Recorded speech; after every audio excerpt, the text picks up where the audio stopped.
ઉપસ્થિત મારા વડીલો, ગુરુજનો તથા સ્નેહ મિત્રોને આ મકવાણા ભૂમિ તરફથી હેતની સાચણીમાં જબોળીને મીઠા મધુર વંદન। સરદાર વલ્લભભાઈ પટેલ આપણા દેશના એક અજોડ પ્રતિભા હતા। સરદાર વલ્લભભાઈ પટેલ આઝાદીની ચળવળમાં મહત્વનો ભાગ ભજવનાર હતા। સરદાર વલ્લભભાઈ પટેલનો જન્મ તેમના મોસાળ ગુજરાતના નડિયાદમાં થયો હતો। સરદાર વલ્લભભાઈ પટેલ એક લોખંડી પુરુષ તરીકે ઓળખાતા હતા। સરદાર વલ્લભભાઈ પટેલે બારડોલી સત્યાગ્રહની આગેવાની લીધી હતી। તેમાં તેમણે વિજય મેળવ્યો અને ખેડૂતોનું મહેસૂલ માફ કરાવ્યું। ત્યારથી જ તેઓ સરદાર કહેવાયા।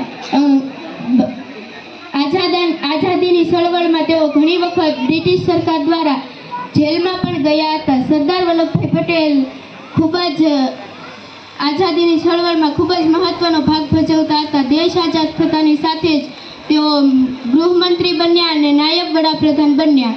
ત્યારે દેશમાં 562 જેટલા રજવાડાઓ હતા। તે રજવાડાઓને ભારત સંઘમાં જોડવાનું કામ ઘણું કપરું હતું। સરદાર વલ્લભભાઈ પટેલે ધીરજથી અને કુનેહથી તે કામ પણ પાર પાડ્યું અને ત્યારથી જ તેઓ લોખંડી પુરુષ તરીકે ઓળખાયા। સરદાર વલ્લભભાઈ પટેલની સહનશક્તિ પણ ખૂબ જ ગજબની હતી। તેઓને બગલમાં કાંખબલાઈ થઈ હતી। સરદાર વલ્લભભાઈ પટેલને તે નાઈ ગરમ કરેલો ધગધગતો લાલ છોડ સળિયો તેના પર મૂકતા ગભરાતો હતો। સરદાર વલ્લભભાઈ પટેલે તેના હાથમાંથી તે સળિયો લીધો અને જાતે જ તેના પર ડામ દીધો। સરદાર વલ્લભભાઈનું મૃત્યુ 15 ડિસેમ્બર 1950ના રોજ મુંબઈમાં થયું હતું।